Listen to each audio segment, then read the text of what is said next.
Hello दोस्तों, आज हम क्लास 12 के हिंदी चैप्टर 1 का पूरा ऑब्जेक्टिव करने वाले हैं। अभी जो मेरे पास ये गेस्ट पेपर है वो टारगेट का गेस्ट पेपर है और इस गेस्ट पेपर के सबसे पीछे में पिछले साल का क्वेश्चन दिया हुआ रहता है। उसमें लिखा हुआ रहता है ये स्टार मार के कि ये जो जिस क्वेश्चन पे स्टार लगा हुआ है वो क्वेश्चन इसी गेस्ट पेपर से है। यानी इस गेस्ट पेपर से ही लगभग क्वेश्चन आ जाते हैं। यानी आपका एग्ज़ाम में अगर आपका एग्ज़ाम 100 मार्क्स का होता है, 70 मार्क्स का होता है। फिजिक्स, केमिस्ट्री, बायोलॉजी और हिंदी इंग्लिश 100 मार्क्स का होगा।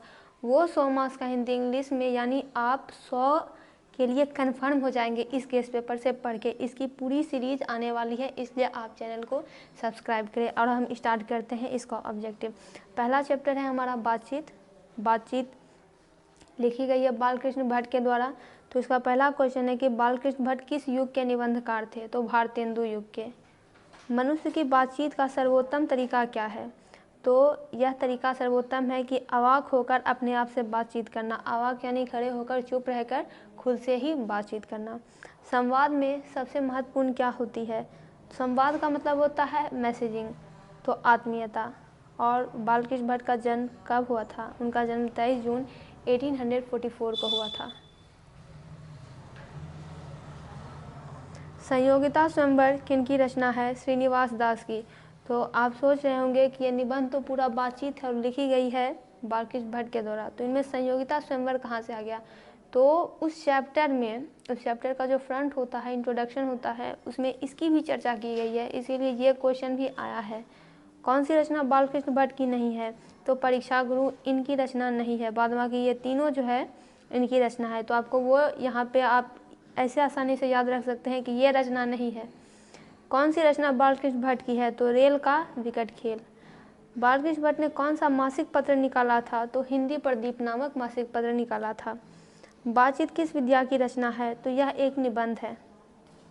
रॉबिन्सन क्रूसो ने 16 वर्ष के उपरांत किसके मुख से एक बात सुनी थी? तो फ्राइडे के मुख से। आगे बढ़ते हैं।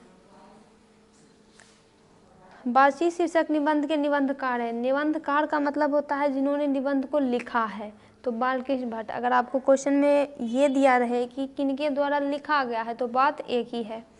बातचीत के माध्यम से बालकृष्ण भट्ट क्या बतलाना चाहते हैं? वो बातचीत की शैली बतलाना चाहते हैं। बातचीत करने का तरीका क्या होता है वो बतलाना चाहते हैं। बातचीत शीर्षक निबंध के अनुसार रस का समुद्र किनकी बातचीत में उमड़ा चला जाता है? तो दो हम सहेलियों की बातचीत में, यानी जो दो सहेलियां होती हैं सेम उम्र की होती हैं उनके बीच। नेक्स्ट है कि वाद विवाद संवाद क्या है? तो ये आलोचनात्मक निबंधों की पुस्तक है। ये निबंध की पुस्तक है जिनमें की आलोचना की गई है। बालकृष्ण भट्ट के पिता पेशे से क्या थे? वो एक व्यापारी थे, बिजनेसमैन थे। बातचीत शीर्षक निबंध के अनुसार जो कुछ मवाद या धुआं जमा रहता है वह भाप बनकर निकल पड़ता है। कैसे? तो बातचीत के जरिए। जब लोग अपनी मन की बातों को दूसरे के सामने बोलते हैं तो क्या होता है, उनका जो मन होता है, चित्त होता है, वो हल्का हो जाता है। जैसा काम वैसा परिणाम किस लेखक द्वारा रचित प्रहसन है? तो बालकृष्ण भट्ट के द्वारा। बालकृष्ण भट्ट के पिता का नाम क्या था? उनके पिताजी का नाम बेनी प्रसाद भट्ट था। दमयंती स्वयंवर किस लेखक की रचना है? बालकृष्ण भट्ट की। बालकृष्ण भट्ट की रचना बातचीत क्या है? तो यह ललित निबंध है।